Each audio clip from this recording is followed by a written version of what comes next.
Boa noite, irmãos.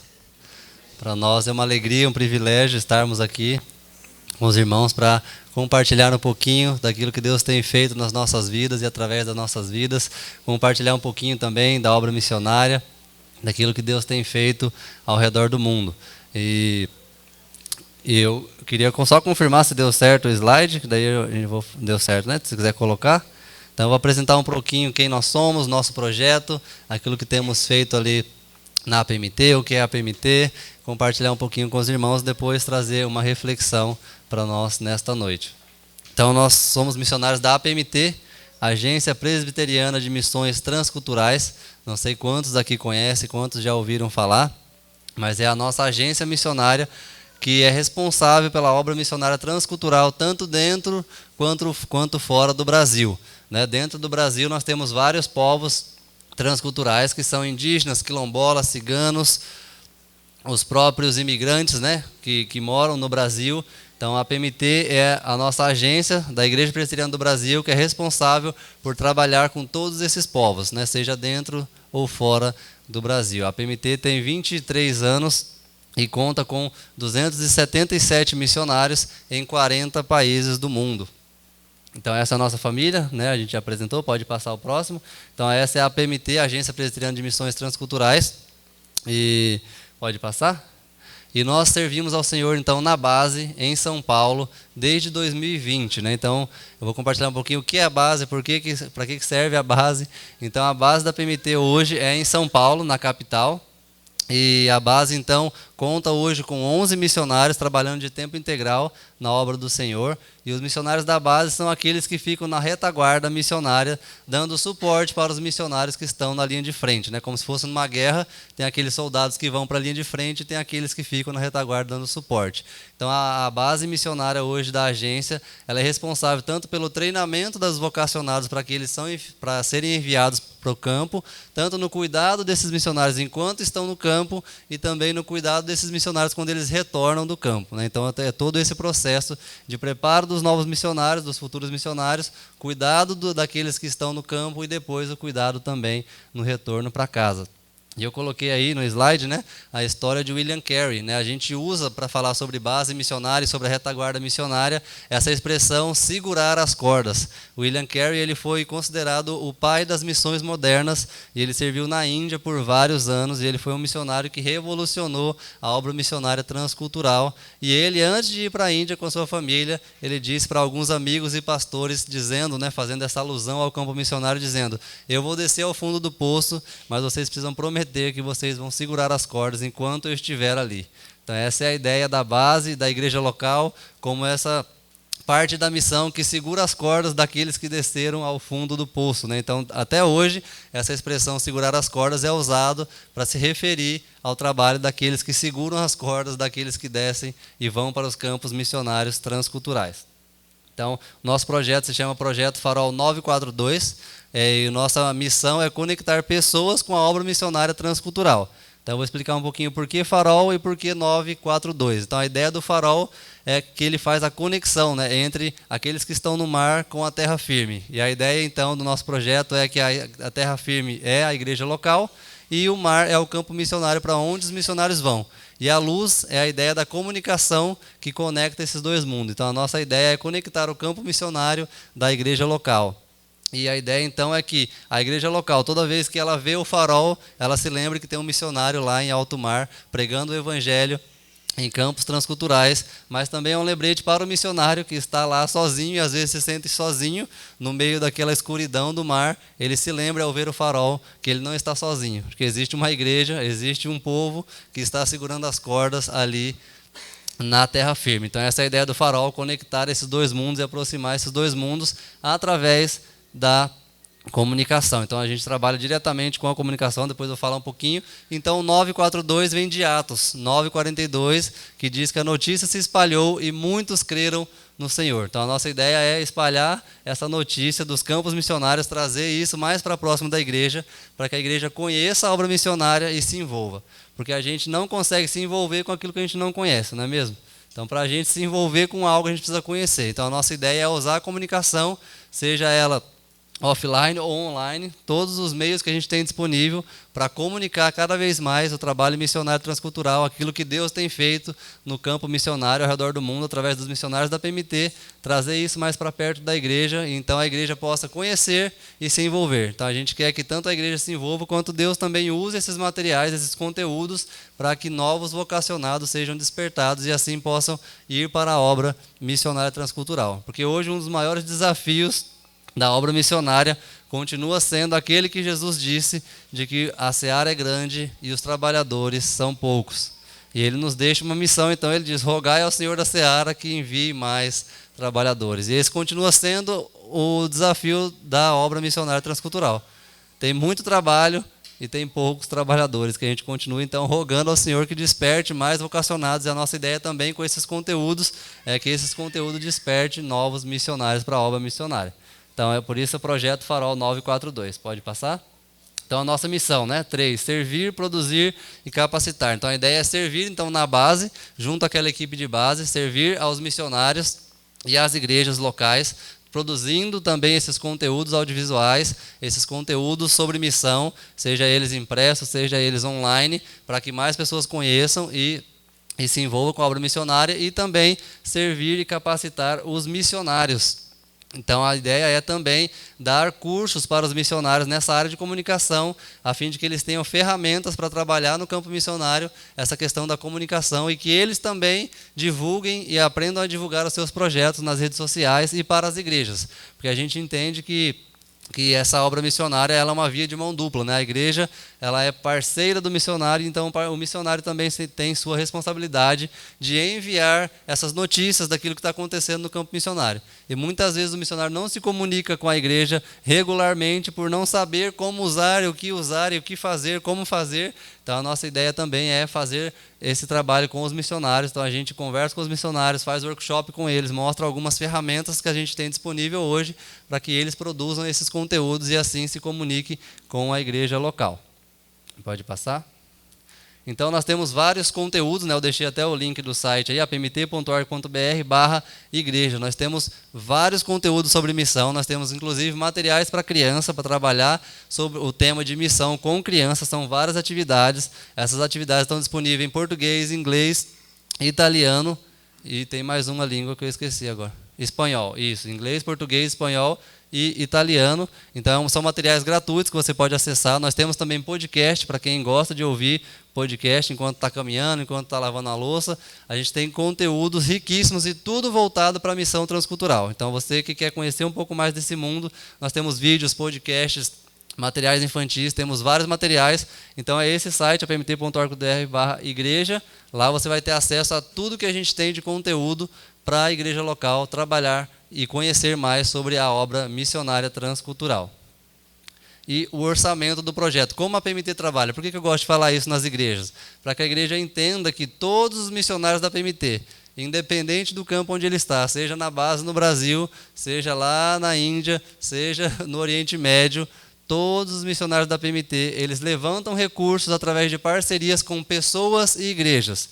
Então a PMT não sustenta todos os seus missionários, simplesmente porque a PMT não tem recurso suficiente para sustentar todos os missionários. E como se trata de um trabalho transcultural, existe esse desafio de câmbio. Então cada projeto tem um valor específico. Um projeto na Europa é um valor, um projeto no Brasil é outro valor. Então a PMT não tem condições de sustentar integralmente todos os seus missionários.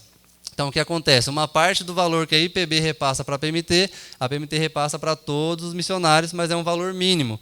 Então, todos os missionários precisam visitar igrejas e pessoas para compartilhar o seu projeto, os seus desafios, e então levantar parceiros que vão com eles para o campo missionário através da contribuição mensal financeira. Então, por isso que eu gosto de falar sobre isso nas igrejas, para que todos entendam isso. Porque muitas vezes algumas pessoas perguntam, mas vocês estão no Brasil, então a PMT paga um salário para vocês, tem carteira assinada? Não. Independente do campo missionário, todos os missionários da PMT é a mesma diretriz. Todos os missionários têm que levantar os seus recursos através de parcerias com pessoas e igrejas. E por isso estamos aqui em Rondônia. Eu não falei na hora da apresentação, mas eu sou de Jaru, nasci em Jaru, Rondônia, e fui para São Paulo em 2010 estudar, fiz publicidade no Mackenzie, e ali fiquei por alguns anos e conheci minha esposa, e minha mãe tinha esperança, né, de que eu voltasse. Minha mãe está aqui com a gente nessa noite, mas eu nunca mais voltei, né? Então eu conheci minha esposa, casei, tivemos nossos filhos e sempre servimos na igreja local nessa área de comunicação. E sempre também participamos de viagens missionárias de curto prazo. E é muito interessante a nossa história, porque em 2007, na primeira viagem missionária da minha esposa, que ela fez na vida com 11 anos de idade, foi para Jaru e foi na minha igreja. E foi através desse contato com a minha igreja que, quando eu fui para São Paulo, eu fui parar na igreja dela. E assim a gente se conheceu. A gente não sabia, não se conhecemos um ao outro naquela época. Eu tinha 14 anos, ela tinha 11 anos de idade. Mas olhando as fotos, a gente tem foto juntos, né? Eu e ela na mesma foto. E Deus ali já estava trabalhando. E através desse contato, então, quando eu fui para São Paulo estudar, eu fui parar na mesma igreja dela. E assim nos conhecemos e a gente, então, se casou. Então, só concluindo essa parte do orçamento, por isso estamos aqui em Rondônia divulgando, né, o nosso projeto nas igrejas, para que a gente consiga, então, concluir o nosso orçamento. A gente está hoje com 64% dos recursos necessários levantados, e a gente precisa, então, de mais parceiros, de mais pessoas que entendam esse chamado, entendam essa visão e possam abraçar junto conosco esse projeto e contribuir, então, financeiramente, mensalmente, para que a gente continue servindo ao Senhor ali na base em São Paulo. Pode passar? Então, aqui estão os nossos contatos. E para quem tiver alguma dúvida, quiser entrar em contato, a gente também trouxe um marca-página, onde estão todos esses contatos para cada um. Então, no final, a gente vai entregar ali na porta para quem quiser saber mais, para quem quiser se envolver mais, quem quiser conhecer mais esses materiais, quem quiser se tornar um parceiro nosso, entre em contato com a gente. Se você tem alguma dúvida, entre em contato, que a gente está disponível para tirar suas dúvidas, para a gente conversar. Então, no final, a gente vai entregar para cada um esse marca-página. E aí, quem tiver alguma dúvida e quiser entrar em contato, só falar com a gente. Aí pode fechar. Então, abra a sua Bíblia comigo em 1 Pedro 2, 9 e 10. Vós, porém, sois raça eleita, sacerdócio real, nação santa, povo de propriedade exclusiva de Deus, a fim de proclamardes as virtudes daquele que vos chamou das trevas para a sua maravilhosa luz. Vós, sim, que antes não erais povo, mas agora sois povo de Deus, que não tinhais alcançado misericórdia, mas agora alcançastes misericórdia. Vamos orar? Pai, nós estamos diante da Tua palavra, a Tua santa palavra. Pedimos que o Senhor possa falar conosco, pedimos que o Senhor possa nos conduzir, que a gente possa entender, compreender a Sua palavra e que assim o Senhor nos capacite a vivê-la e colocar em prática no nosso dia a dia, Pai. Esteja conosco, fala conosco, abre nossos corações, as nossas mentes, para que a gente consiga compreender a Tua palavra nesta noite. É em nome de Jesus que nós oramos e te agradecemos. Amém. Então, como bons presbiterianos, nós cremos na doutrina da eleição, né? Que nós fomos eleitos antes da fundação do mundo. Que não somos salvos por mérito humano, nem por aquilo que fizemos, mas que Deus nos escolheu antes da fundação do mundo. E Romanos 5:8 fala sobre isso, né? Deus prova o seu próprio amor para conosco, pelo fato de ter Cristo morrido por nós, sendo nós ainda pecadores. Ou seja, não fizemos nada, não existe mérito nenhum em nós para que a gente pudesse ser salvo. Então não existe vanglória, não existe, não, porque eu sou muito bom e Deus tinha que me salvar porque eu sou tão bonzinho que Deus tinha que me salvar. Não, a palavra diz que nós fomos eleitos antes da fundação do mundo.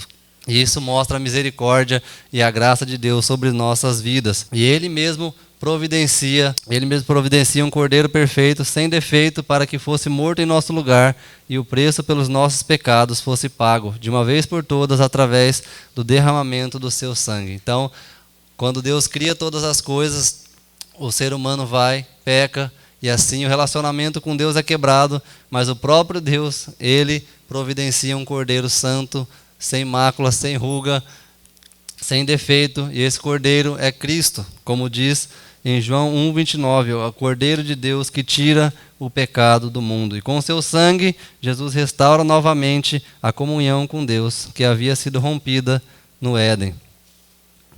Em Apocalipse 5:9 diz, porque foste morto e com teu sangue compraste para Deus os que procedem de toda tribo, língua, povo e nação. Então a visão de Deus sempre foi ser conhecido entre todos os povos, línguas, tribos e nações. E diz que quando Cristo morre, ele já morre por todos estes, de todos os lugares, como o Apocalipse acaba de dizer.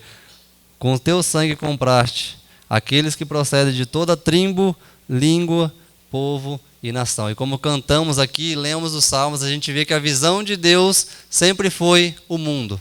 A visão dele sempre foi que o seu nome fosse conhecido e adorado entre todas as nações. E de Gênesis a Apocalipse, nós temos então uma única história.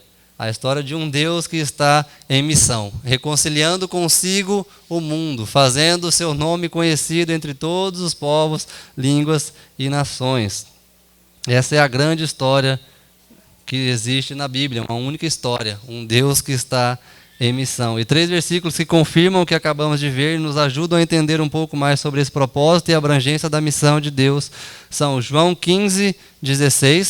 Se quiser colocar na tela, João 15, 16, depois 2 Coríntios 5, 18 e Salmos 67, 2 e 3. João 15, 16 diz assim: Não foram vocês que me escolheram, pelo contrário, eu os escolhi e os designei para que vão e deem fruto, e o fruto de vocês permaneça, a fim de que tudo o que pedirem ao Pai em meu nome, Ele lhes conceda. 2 Coríntios 5, 18 diz assim: Ora, tudo provém de Deus, que nos reconciliou consigo mesmo por meio de Cristo e nos deu o ministério da reconciliação. Salmos 67, 2 e 3. Para que se conheça na terra o teu caminho e em todas as nações a tua salvação.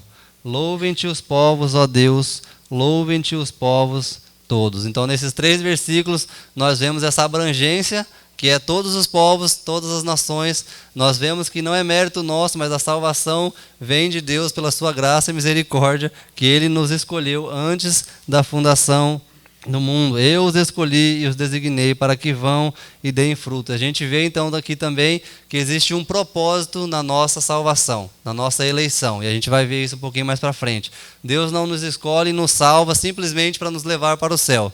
A gente vai entender aqui hoje, olhando para esse texto, de que Deus nos salva e nos escolhe com um propósito. E uma vez que entendemos essa verdade, isso afetará diretamente quem somos e a maneira como vivemos. Eu vou compartilhar então hoje 3 aspectos nesse texto para a gente entender um pouquinho sobre a nossa missão. E o primeiro deles é sobre identidade. Nós vivemos em um mundo hoje marcado por uma crise de identidade e propósito, e isso afeta até mesmo nós cristãos que estamos na igreja.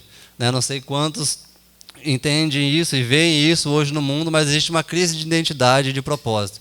Ninguém sabe mais quem é, nem para que existe. E alguns dizem que o propósito da vida então é ser feliz e buscar a felicidade. Busque seu coração, satisfaça seu coração, todos os desejos, a vida é só isso mesmo, então faça aquilo que te faz feliz. Isso mostra uma crise de identidade e propósito. As pessoas não sabem quem são, nem por que existem, não sabem por que estão aqui. Outros dizem que o propósito da vida é simplesmente trabalhar e pagar boleto. Às vezes parece, mas não é. O propósito da nossa vida, da nossa criação, da nossa salvação é algo bem maior. E a gente vai ver aqui que a gente foi salvo para a glória de Deus e a gente existe para um propósito maior, que é louvar e glorificar a Deus. E a gente tem uma identidade e um propósito, e isso nós vamos ver nesse texto.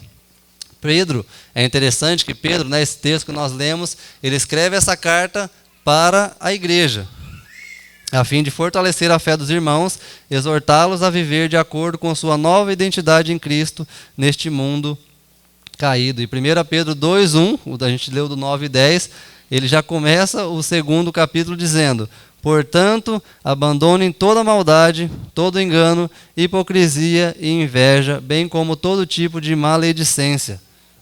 Então ele já começa o capítulo 2 dizendo isso para a igreja. Então isso é muito interessante a gente perceber, porque, como eu falei, essa crise de identidade também está dentro da igreja.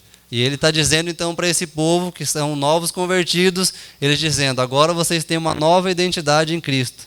Vocês são outra pessoa, por isso, aquilo que vocês faziam, da forma que vocês viviam, não deve ser mais assim. E ele então diz: abandonem, deixem para trás. E Paulo vai usar aquela ideia de revestivos do novo homem.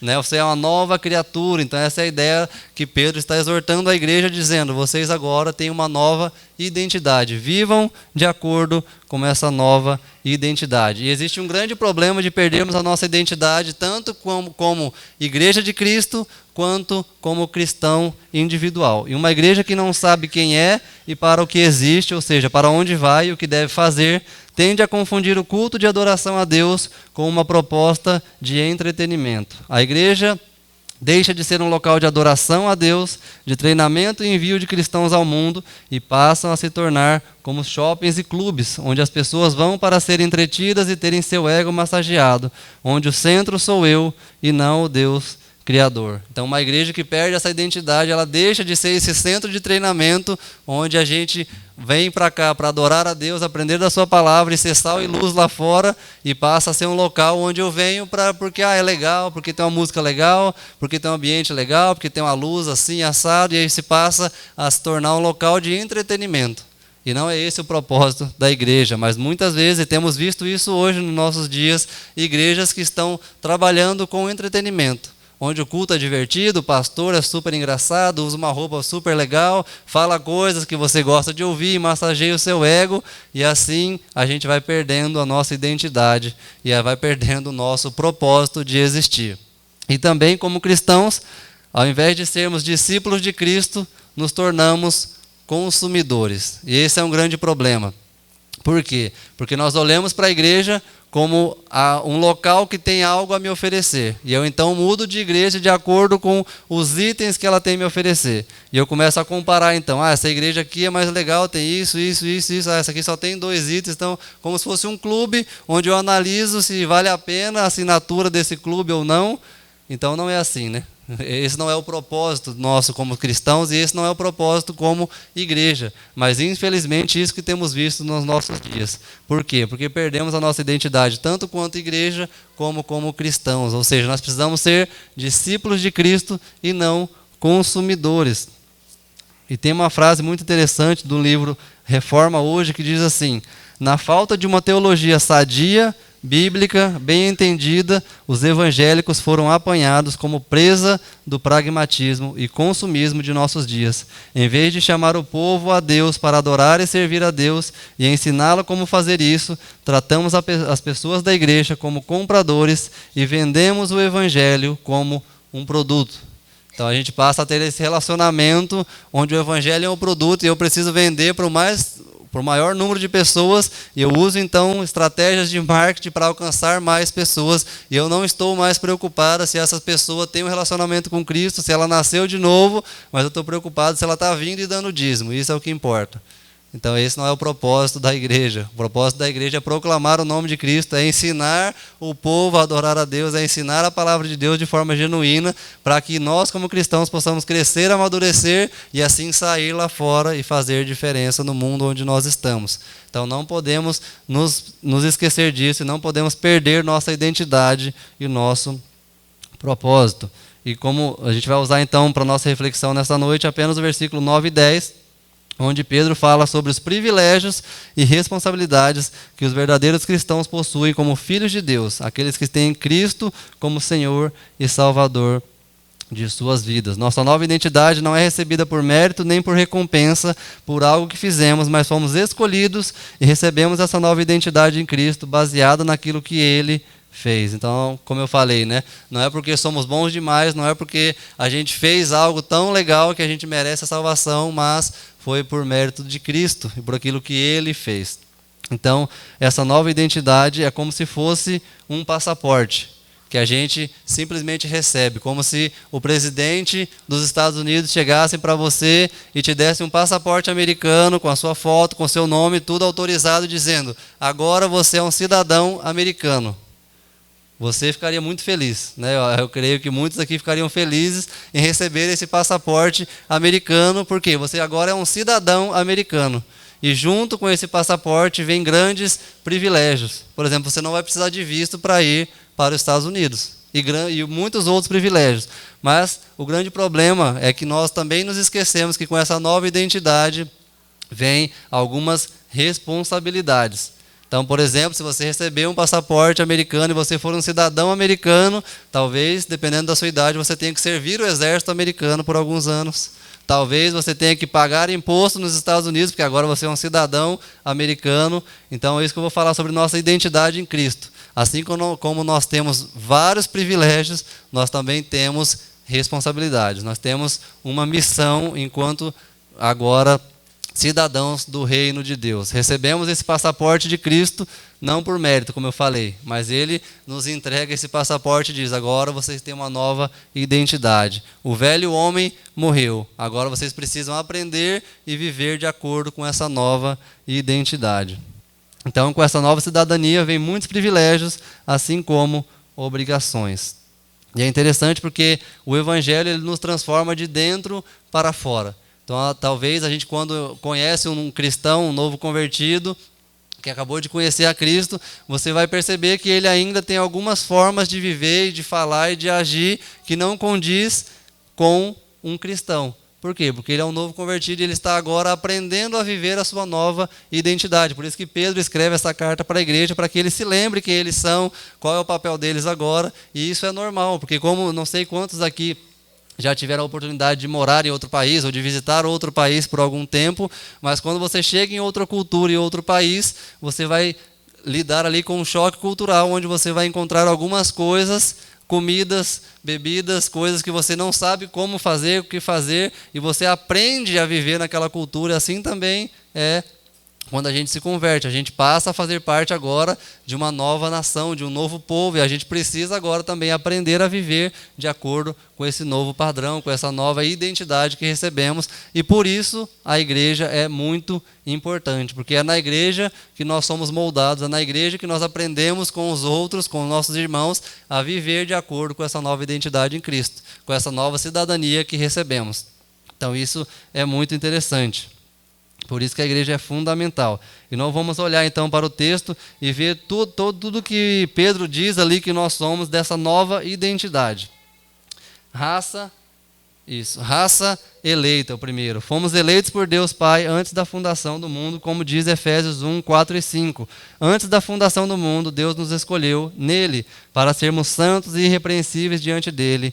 Em amor nos predestinou para ele, para sermos adotados como seus filhos por meio de Jesus Cristo, segundo o propósito de sua vontade. Então não existe vanglória nenhuma, não existe em nós nada melhor do que outros, pois foi por misericórdia de Deus, como diz 1 Pedro 1,3, bendito o Deus e Pai de nosso Senhor Jesus Cristo, que, segundo a sua muita misericórdia, nos regenerou para uma viva esperança, mediante a ressurreição de Jesus Cristo dentre os mortos. E misericórdia é Deus não aplicando e não nos dando aquilo que merecemos. Então é diferente de graça. A graça é quando Deus nos dá aquilo que nós não merecemos, e misericórdia é quando Ele não nos dá aquilo que merecemos. Como se a gente merecesse, por exemplo, um castigo e Deus não nos dá esse castigo, porque Ele é misericordioso. E a graça é Ele nos dando a salvação, mesmo a gente não merecendo, mas por causa de Cristo. Então essa é a ideia de misericórdia e graça.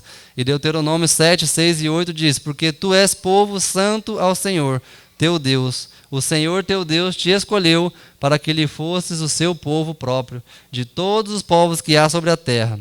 Não vos teve o Senhor afeição, nem vos escolheu porque fosseis mais numerosos do que qualquer povo, pois eres o menor de todos os povos, mas porque o Senhor vos amava, e para guardar o juramento que fizera a vossos pais, o Senhor vos tirou com mão poderosa e vos resgatou da casa da servidão, do poder de Faraó, rei do Egito. Ou seja, o que ele está falando aqui para o povo de Israel? Ele não te escolheu porque vocês eram mais numerosos, porque vocês eram melhores do que outras nações, mas Ele escolheu vocês porque Ele vos amou, porque Ele definiu e escolheu vocês, não porque vocês têm algum mérito. Então a gente não pode ter esse olhar de arrogância com outras pessoas que não conhecem a Cristo, dizendo, eu sou salvo porque realmente eu sou muito bonzinho.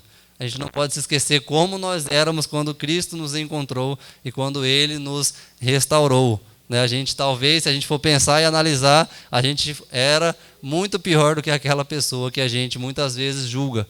né? Então a gente precisa lembrar disso, de que fomos salvos pela misericórdia e graça de Deus e não por nossos méritos, não por aquilo que nós fizemos. O segundo que o texto diz é que nós somos sacerdócio real. E ser sacerdote significa levar o povo à presença de Deus. No Antigo Testamento a gente tem a figura do sacerdote e ele era aquele que fazia a intermediação entre Deus e o povo. Era aquele que conectava o povo de Deus a Deus. Ele era aquele que levava pessoas à presença de Deus. E você acha que é à toa que Deus te chama na Bíblia de sacerdote real? Não, não é por coincidência. O que a Bíblia está dizendo é que você e eu precisamos ser alguém que leva as pessoas à presença de Deus. Esse é o seu maior trabalho, conduzir as pessoas à presença de Deus, levar as pessoas a Cristo. Isso é discipulado, ser discípulo de Cristo para poder fazer discípulos de Cristo. Então todos nós somos chamados a sermos sacerdotes reais, a sermos aqueles que levam as pessoas à presença de Cristo. E um dos benefícios da Reforma Protestante do século XVI foi exatamente isso, restaurar o que chamamos da doutrina de sacerdócio universal dos santos, né? O resgate do sacerdócio de cada cristão. Ou seja, o chamado ao ministério sacerdotal é para todos na igreja. E os efeitos dessa redescoberta da nossa vocação em Cristo impulsionam os reformadores a treinarem com urgência novos pastores, plantadores de igrejas, líderes e missionários que partem para todos os cantos do mundo, levando as boas novas da salvação. Então esse foi o impacto da Reforma Protestante. Eles entenderam isso biblicamente e eles restauraram então essa doutrina do sacerdócio de todos os santos e eles agiram, e a resposta disso foi treinamento e envio de missionários para o mundo inteiro. Então missões não é apenas uma tarefa a ser cumprida, missões é a nossa identidade em Cristo, é quem nós somos. Se nós somos salvos por Deus, nós também somos enviados por Deus em missão. E um terceiro que ele diz aí sobre nossa identidade é que nós somos uma nação santa, um grupo separado para um propósito específico. Como nação, estamos debaixo do governo soberano de Deus e obedecemos aos seus mandamentos acima de qualquer outra coisa. Isso é muito interessante porque somos um povo diferente, nossa forma de viver é diferente, nossa forma de falar é diferente, nós temos outra cultura. Nossa cultura não é desse reino, mas é de um reino diferente, é do reino dos céus, do reino de Cristo. Somos peregrinos e forasteiros, como diz o próprio Pedro na carta que lemos em 1 Pedro 2,11, ele diz que somos peregrinos e forasteiros.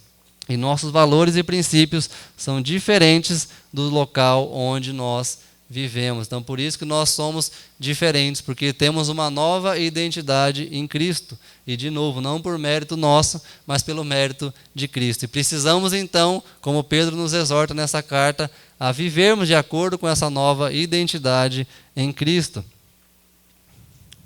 Vocês não são apenas uma raça eleita, sacerdócio real, mas também uma nação santa. Ou seja, vocês são uma pátria separada. Vocês são um reino de Deus, cujas regras são diferentes do reino do mundo e do reino das trevas. Agora que você está no reino da luz e da vida e da paz, as regras são diferentes. Logo, você não pode se comportar como os filhos das trevas e precisa se comportar como os filhos da luz. É isso que quer dizer uma nação santa. Uma nação separada para um propósito, para uma finalidade. É isso que significa a palavra santo na Bíblia. A palavra santo tem a ver com separado. Um povo que foi separado para um propósito, para uma finalidade. E como diz Paulo, nos lembra em Colossenses 3,2, ele diz: pensai nas coisas lá do alto, não nas que são aqui da terra. Então a gente precisa agora, com essa nova identidade, pensar mais nas coisas do alto do que nas coisas aqui da terra, porque nós entendemos que as coisas aqui do mundo são passageiras, mas nós temos um valor eterno, e então precisamos pensar mais nas coisas do alto do que nas coisas deste mundo, né? Ou como diz a palavra, buscar em primeiro lugar o reino de Deus e a sua justiça, e as demais coisas vos serão acrescentadas. Mas tem outra coisa que Pedro diz sobre nós é povo de propriedade exclusiva de Deus. Ou seja, nós temos um uso exclusivo para a missão. Não sei quantos já viram naqueles carros que está escrito assim, uso exclusivo de tal órgão. Então, eu não posso chegar lá e falar assim, empresta esse carro aqui para mim passear. Não. E aquele carro não é melhor do que outro carro, mas aquele carro foi separado para um uso exclusivo. Ou seja, é isso que a Bíblia diz sobre nós como povo santo. Não é que a gente é melhor do que ninguém, nem mais do que ninguém, mas é que nós fomos separados por Deus para um propósito exclusivo, é para uso exclusivo de Deus. Então não é mais o meu interesse, não é mais o que eu quero, não são mais os meus sonhos, os meus planos, a minha visão, mas a visão de Deus, os sonhos de Deus e os planos de Deus para a minha vida. Nós somos propriedade exclusiva de Deus. Então não é mais o que eu quero do jeito que eu quero, mas é aquilo que Deus quer e quando e como Ele quer. Então nós, como povo de propriedade exclusiva de Deus, devemos nos submeter à sua soberana vontade. Então nós não fazemos mais aquilo que nós gostamos ou queremos, mas vivemos de acordo com a sua vontade. Então o que a gente precisa é parar de controlar nossa vida, parar de querer levar a vida independentemente da vontade de Deus, porque o resultado disso vai ser aborrecimento. Então a gente precisa entender isso. Entender que somos povo de propriedade exclusiva de Deus, separados como uma nação santa para um propósito. E esse é o segundo item que eu gostaria de compartilhar. Então, o primeiro é identidade, o segundo é propósito, que nós vemos no versículo 10. No versículo 9, no finalzinho do versículo 9, na segunda parte do versículo 9 diz: a fim de proclamardes as virtudes daquele que vos chamou das trevas para a sua maravilhosa luz. Esse é o propósito da nossa salvação. Então o que Pedro vai dizer é isso, né? Tudo isso sobre nós, raça eleita, sacerdócio real, nação santa, povo de propriedade exclusiva de Deus. E qual é o propósito? A fim de proclamar as virtudes daquele que vos chamou das trevas para a sua maravilhosa luz. Então fomos separados com um propósito. E qual é esse propósito? Proclamar as virtudes de Cristo. Mas qual é o problema que a gente encontra aqui nesse texto? Para conhecer as virtudes de Jesus, é preciso estar em comunhão com Jesus. Para estar em comunhão com Jesus, tem que ter vida de oração, vida de meditação na palavra, precisa ter intimidade com Ele. E só tem intimidade com Deus quem passa tempo na presença de Deus. Então, para a gente proclamar as virtudes, a gente precisa conhecer as virtudes de Cristo. Então, para isso, nós precisamos ter uma vida de intimidade com Cristo, para conhecer as virtudes dele e assim proclamar as suas virtudes onde nós formos, seja no nosso trabalho, seja na nossa escola, seja na nossa família, a gente precisa proclamar as virtudes de Cristo. Então nós fomos eleitos para uma missão, e a missão de fazer o nome de Cristo conhecido e proclamar as virtudes de Cristo para aqueles que estão ao nosso redor. E para que a gente entenda então essa doutrina da eleição e do porquê a gente foi eleito, qual é o propósito disso, a gente pode comparar um pouquinho com as eleições que a gente tem, né, na nossa cidade, no nosso país. Por exemplo, a eleição presidencial, a eleição de um governador. A gente, quando vai às urnas para eleger alguém, a gente pensa sempre na missão que essa pessoa vai desempenhar. Mas quando nós falamos de eleição de Cristo, nós sempre pensamos no aspecto final, no benefício da eleição, que é a salvação. E quando a gente pensa, então, Deus me elegeu antes da fundação do mundo, então eu sou salvo, já garanti meu ingresso para o céu, então está tudo certo. Mas comparando com as eleições, a gente não vota, por exemplo, no presidente para que ele tenha regalias e possa viajar, por exemplo, de um avião particular, que ele possa ter segurança às 24 horas, que eles possam ter acesso a rainhas e reis do mundo inteiro, a presidentes, porque esses são os benefícios de ser presidente. Você vai ter regalias que nós, como cidadãos comuns, não temos. Mas nós não votamos no presidente para isso, nem no governador, nem num prefeito. Nós votamos e elegemos alguém com um propósito, para que ele cumpra o seu papel como presidente, como governador, e assim ele estabeleça leis e regras que venham contribuir para a nossa vivência diária. Não é assim?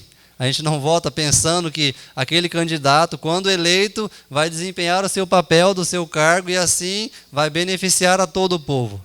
Mas quando nós olhamos para a Bíblia e olhamos para a eleição, nós só pensamos no aspecto da salvação, de que a eleição leva à salvação. E a gente pensa então só no benefício e nos esquecemos de que fomos eleitos sim para a salvação, mas a salvação é um aspecto final. Existe um aspecto intermediário que é a nossa missão agora como eleitos, com essa nova identidade. Assim como um presidente, um prefeito, quando eleito, ele vai ter regalias, mas ele também vai ter responsabilidades. E a gente espera que ele cumpra a sua missão enquanto desempenha o seu cargo. Assim também somos nós. Nós somos eleitos por Deus a fim de proclamar as virtudes daquele que nos chamou das trevas para a sua maravilhosa luz.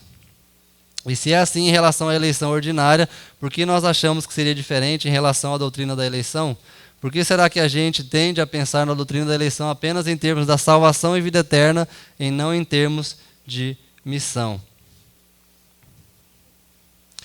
E quando olhamos para esse texto, nós entendemos isso, né, de que Pedro está ensinando que quando Deus elege sim para a salvação e para a vida eterna, mas também para missão. Para a missão que precisamos desempenhar neste mundo enquanto eleitos, enquanto povo de Deus, enquanto propriedade exclusiva de Deus, que é proclamar o Evangelho. Então essa não é uma responsabilidade apenas de um grupo seleto, mas de todo aquele que foi salvo por Cristo. Porque muitas vezes nós terceirizamos esse trabalho, né? Ah, não, esse trabalho é para o pastor e para o missionário, né? Eu não tenho nada a ver com isso, eu já fui salvo, estou garantido, então está tudo tranquilo. Isso daí é só para um grupo seleto de pastores e missionários que tem a proclamar o Evangelho de Cristo. E não é, como nós lemos aqui também na nossa liturgia, o texto de Mateus 28, que diz para todos os discípulos para irem e fazer discípulos de todas as nações.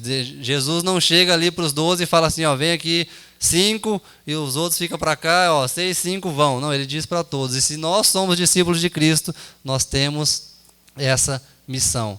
Se você é raça eleita, é sacerdócio real, é nação santa, se você foi escolhido desde a fundação do mundo para a salvação, você também tem uma missão a desempenhar, que é proclamar as virtudes daquele que nos chamou das trevas para a sua maravilhosa luz. E resumindo isso em uma frase, eu diria, fomos eleitos por Deus para a salvação e enviados por Cristo em missão. Eu vou repetir, fomos eleitos por Deus para a salvação e enviados por Cristo em missão. Então a nossa eleição, como aspecto de salvação, é apenas um aspecto final. O aspecto intermediário da nossa eleição é a missão, é o papel que nós devemos exercer enquanto cristãos, enquanto discípulos de Cristo. Gisbertus Vultius, o primeiro missiólogo reformado holandês do século XVII, usava a seguinte frase em latim para representar isso. Ele usava a frase, dizia o seguinte, vocatio et missio, chamada e enviada, para falar da igreja, que ao mesmo tempo que a igreja é chamada por Deus para a salvação, ela é enviada por Deus em missão, para defender que a igreja de Cristo e todo cristão é chamado e enviado por Deus em um só movimento. Então ele falava o seguinte, se é igreja, é missionária. Não existe uma igreja não missionária, porque nós somos chamados por Deus para a salvação e enviados por Deus em missão, nenhum só movimento. Então isso nos leva a pensar na doutrina da eleição de uma maneira que nós não tínhamos pensado ainda.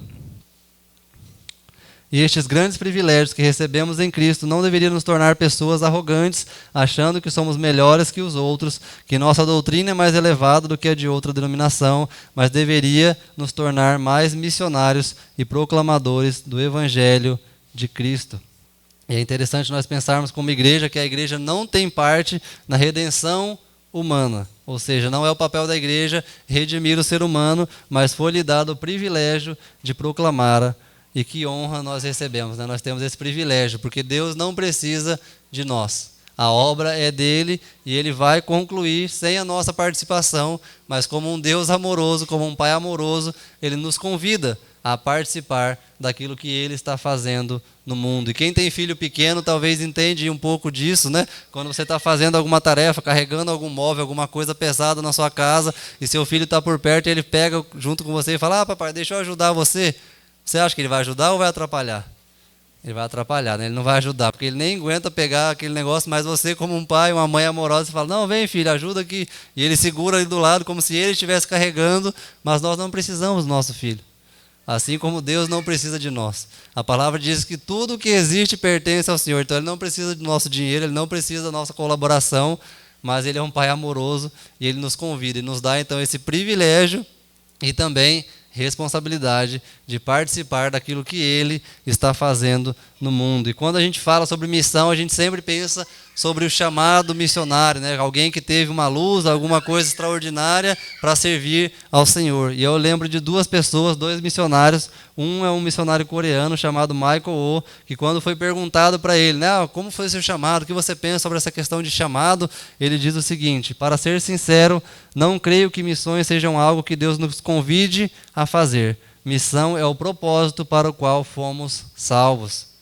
É isso que ele responde. Ele fala assim: eu acho que não tem a ver com algo que a gente é convidado a fazer, mas ele diz, esse é o propósito para o qual nós fomos salvos. E outra missionária americana que trabalhou no Brasil, entre os povos indígenas, chamada Sophia Miller, um dia, já no final da sua vida, depois de servir vários anos ali entre os povos indígenas na Amazônia, com a tradução da Bíblia, quando foi perguntada no final da sua vida, numa entrevista, como foi o seu chamado missionário, ela respondeu: eu nunca tive um chamado missionário, eu li uma ordem e obedeci. Que essa seja a nossa reação diante da palavra de Deus. A gente não precisa receber uma luz, um chamado missionário, uma voz para proclamar as virtudes de Cristo, porque nós já temos uma ordem nas Escrituras: ide fazer discípulos. Vocês foram salvos para proclamar as virtudes daquele que os chamou das trevas para a sua maravilhosa luz. Então nós já temos um chamado, nós já temos uma missão. Porque se fomos eleitos por Deus para a salvação, nós somos enviados por Cristo em missão. Então, missão não pode nem deve ser apenas uma agenda temática no nosso ano, mas deve ser nosso estilo de vida, nossa nova identidade em Cristo. Uma vez que nós, como presbiterianos, deveríamos ter isso em nosso DNA, porque a Igreja Presbiteriana do Brasil nasceu e é fruto da obra missionária. Quando a Igreja Presbiteriana Americana envia Ashbury Green Simon para o Brasil para assim implantar a primeira Igreja Presbiteriana do Brasil. E isso deveria trazer, a gente deveria trazer como Igreja Presbiteriana esse DNA missionário, porque nós somos fruto da obra missionária americana que enviou um missionário para assim plantar a Igreja Presbiteriana. E hoje nós aqui em Rondônia podemos ter várias igrejas presbiterianas, porque um dia um missionário obedeceu ao chamado de Deus e uma igreja local então envia esse missionário para fazer missões. Porque muitas vezes a gente critica a obra missionária transcultural com a desculpa de que ainda existe tanto a ser feito aqui, então para que a gente vai enviar um missionário lá para longe? Mas nós temos igrejas de 100, 200, 300 membros e a gente está enviando um missionário para outro país. Então, a gente, entendendo o nosso chamado como cristão para ser sal e luz aqui, a gente já vai fazer a diferença aqui e nós podemos sim enviar 1, 2, 10 missionários para os campos transculturais. Porque se a igreja americana pensasse assim, ou se os 12 discípulos de Cristo pensassem assim, aqui tem tanto a fazer, a gente não vai até os confins da terra, talvez até hoje estaríamos sem o Evangelho de Cristo na nossa própria língua e sem nenhuma igreja plantada no Brasil. Mas homens e mulheres que entenderam o seu chamado, entenderam que a ordem de Deus, desde o Antigo Testamento, sempre foi todas as nações. Sempre foi ter o seu nome conhecido e adorado entre todos os povos, tribos, línguas e nações. E como vemos em Apocalipse, isso vai se cumprir, independente se a gente queira participar disso ou não. Então é um privilégio nosso participarmos. E por último, eu gostaria de compartilhar sobre então o porquê devemos fazer isso. Muitas pessoas sempre perguntam aos missionários, mas por que você faz isso? Por que você largou aqui seu emprego? Por que você deixa a sua família aqui e pega, às vezes, filhos pequenos e vão para outro país, para outra cultura, outro povo, onde você nem conhece, você não sabe a língua, você não sabe o que eles comem. E, às vezes, países de perseguição, onde você dizer que é cristão, você pode ser morto, vai ser preso, como acontece com muitos missionários da PMT, que enfrentam essa dificuldade de perseguição e são presos por causa do Evangelho. E uma vez, conversando com um missionário que serviu no Oriente Médio por mais de 15 anos, a gente perguntou para ele, por que você faz isso? E ele disse, por apenas um motivo: gratidão. Que é o que a gente vai ver agora no terceiro, gratidão. Então, identidade, propósito e gratidão, versículo 10. Vós, sim, que antes não erais povo, mas agora sois povo de Deus, que não tinhas alcançado misericórdia, mas agora alcançastes misericórdia. A gente precisa entender que, assim como aqueles que ainda estão perdidos, aqueles que ainda não conhecem a Cristo, assim também nós estávamos um dia. E por gratidão por aquilo que Deus fez, devemos nos mover e fazer tudo aquilo que devemos fazer com essa nova identidade em Cristo, entendendo o nosso propósito, não porque Deus vai nos fazer prosperar, como a gente vê hoje em muitas igrejas, né? Venha para Cristo e seus problemas acabarão. Você terá só prosperidade, o seu trabalho vai prosperar, a sua família vai prosperar e você será muito abençoado. E não é isso que a Bíblia promete. Porque a nossa motivação em fazer missão, em cumprir o nosso chamado enquanto discípulos de Cristo, deve ser apenas gratidão. Não porque Deus prometeu alguma coisa que a gente vai ganhar depois, mas por aquilo que Ele já fez. Por aquilo que quem nós somos, que nós já recebemos uma nova identidade em Cristo, nós já recebemos esse novo passaporte celestial.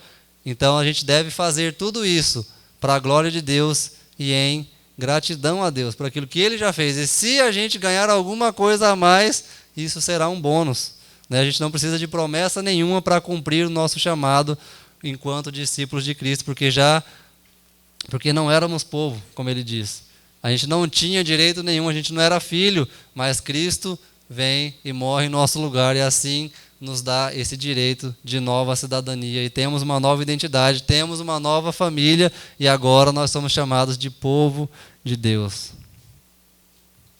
Então, não por medo, mas por gratidão a Deus pelo que Ele fez por nós, vamos em direção daqueles que ainda não são povo, que ainda não alcançaram a misericórdia, porque um dia também fomos assim, mas pela misericórdia e graça de Deus, hoje somos filhos. Temos uma nova identidade em Cristo. Fomos libertos da escravidão do pecado, mas hoje vivemos numa era de pouco envolvimento, onde a fé é superficial e não faz muita diferença no modo como vivemos. Você pode fazer o que você quiser e ainda continuar sendo crente. Você não precisa realmente se entregar totalmente a Jesus. Siga o seu coração, siga o que te faz feliz. É isso que é ensinado hoje no mundo e, infelizmente, também em muitas igrejas. Então, a gente precisa entender isso, né? Em gratidão àquilo que Ele fez, não por nenhuma promessa, não por nada que a gente vá receber ou vá ganhar a mais, mas por gratidão àquilo que Cristo já fez, entendendo que a gente não era povo, mas Deus, em sua graça e misericórdia, assim nos chama e nos escolhe antes da fundação do mundo. E precisamos, então, entender que o Evangelho é o Evangelho que nos confronta e não nos conforta. O Evangelho nos confronta e não massageia o nosso ego. Desconfie de uma mensagem que massageie o seu ego, que te faça sentir bem e confortável na fé cristã, porque o Evangelho não faz isso. Pelo contrário, o Evangelho nos desafia, o Evangelho nos confronta, o Evangelho nos tira da nossa zona de conforto e nos chama a viver, não da maneira que a gente acha que deve viver, mas para viver da maneira que Deus quer que vivamos, como representantes e embaixadores do seu reino, através dessa nova identidade que recebemos em Cristo e nosso propósito, ou seja, não é mais aquilo que eu quero, do jeito que eu quero, mas a vontade de Deus. E não sei quantos aqui assistiram o filme Harriet, tem na Netflix. Ele conta sobre a história de uma escrava chamada Mint, que conseguiu fugir da escravidão e arriscou sua vida para guiar outras pessoas à liberdade. E no finalzinho desse filme, ela tem uma fala com outras pessoas numa sala ali, que aquilo me chamou muito a atenção e me mostrou assim, e eu entendi aquilo ali como essa panorama e essa visão da igreja em relação aos perdidos.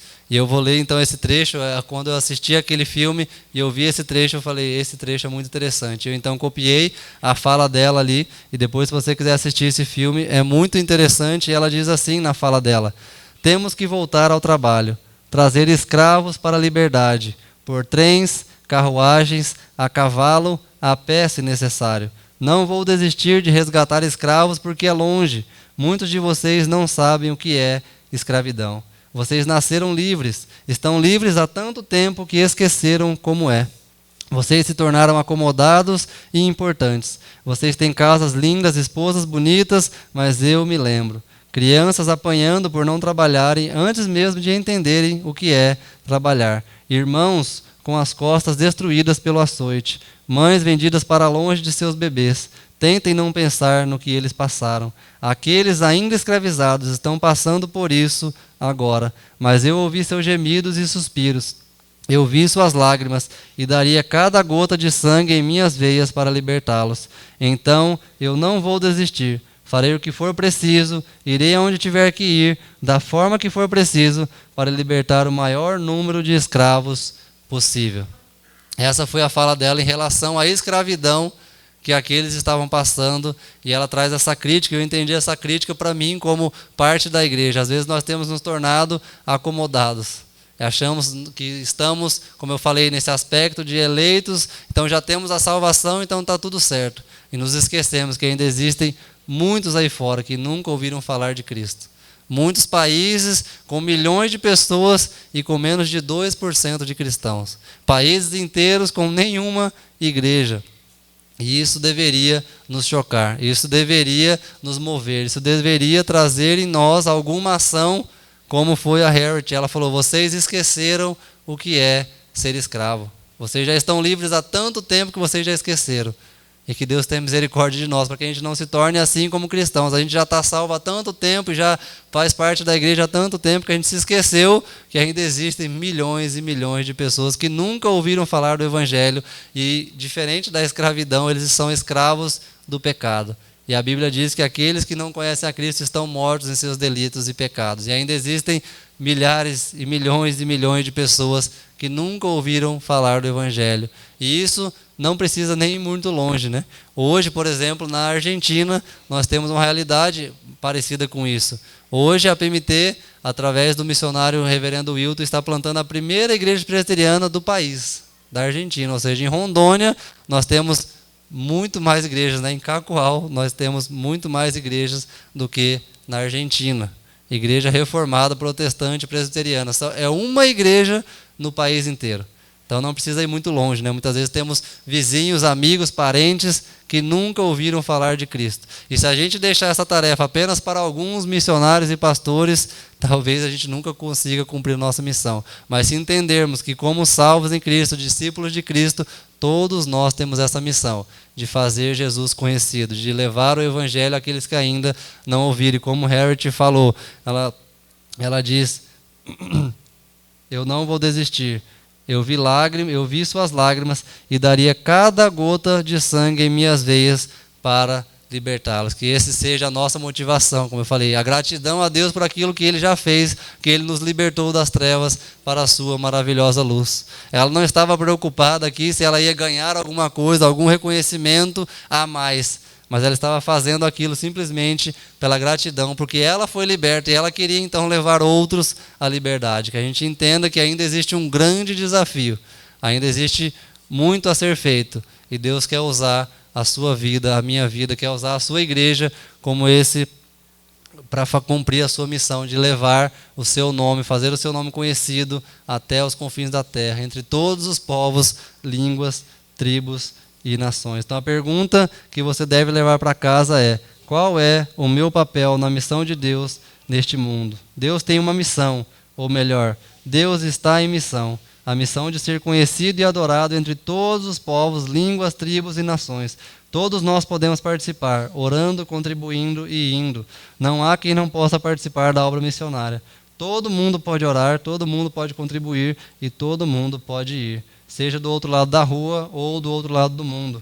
O problema não é a quantidade, mas a disposição e fidelidade do coração. Então que a gente leve esse versículo para casa e medite nesse versículo. Vós, sim, que antes não erais povo, mas agora sois povo de Deus, que não tinhas alcançado misericórdia, mas agora alcançastes misericórdia. Então que a gente possa, em gratidão a Deus por tudo aquilo que Ele fez, se mover em direção àqueles que ainda não conhecem e fazer tudo aquilo que está ao nosso alcance, que a gente possa doar, como ela falou, cada gota do nosso sangue para libertar, nem que for mais uma pessoa, para que a gente leve o Evangelho, nem que seja para mais uma pessoa, para que mais um seja liberto da escravidão do pecado. E a questão é: que resposta você dá ao desafio do Senhor no que tange a obra missionária? É isso que Deus quer saber de você. Então eu deixo esse desafio para nós, como cristãos, como discípulos de Cristo, nós temos essa missão de fazer o seu nome conhecido e adorado entre todos os povos, tribos, línguas e nações. Que a gente possa então entender essa nova identidade em Cristo, viver de acordo com essa nova identidade em Cristo, entendendo que a igreja é esse local super importante e fundamental para que a nossa identidade seja moldada e a gente assim seja mais parecido com Cristo, entendendo que fomos salvos com um propósito, o propósito de proclamar as virtudes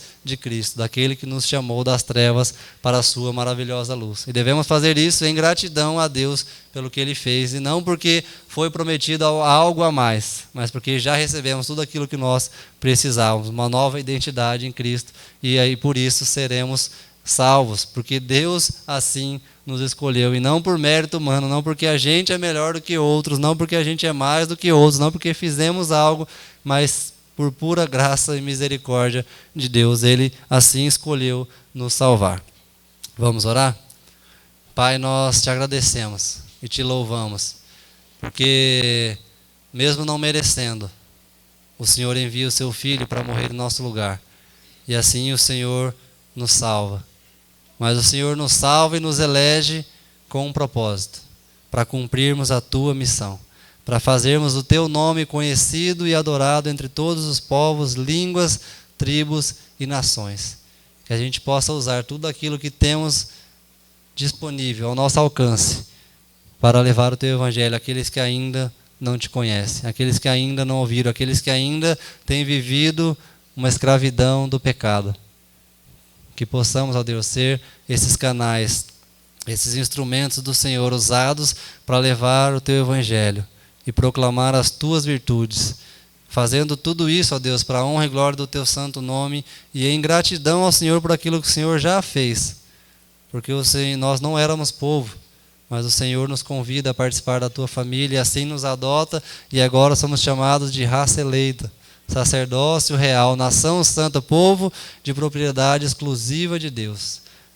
Mas tudo isso com um propósito, a fim de proclamar as tuas virtudes, a fim de fazer o teu nome conhecido, não o nosso nome, a fim de fazer, ó Deus, tudo isso para a honra e glória do teu nome, não para o reconhecimento nosso, não para o reconhecimento de uma denominação, mas para a tua honra e para a tua glória, Pai.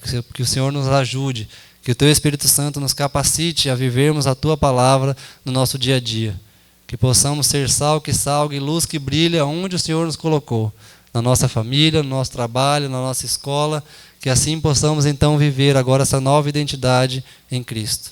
Então a forma de tratar nossa esposa, marido, filhos, não é mais da forma que nós fazíamos, mas agora é de acordo com a tua vontade. Não são mais os meus sonhos, os meus planos, mas é a tua vontade, são os teus sonhos para nós. Que possamos, ó Deus, em obediência, nos rendermos e nos submetermos à tua vontade sobre as nossas vidas. Que o Senhor nos capacite e use as nossas vidas, Pai, para a honra e glória do teu santo nome. É que nós oramos e te agradecemos no nome de Jesus. Amém.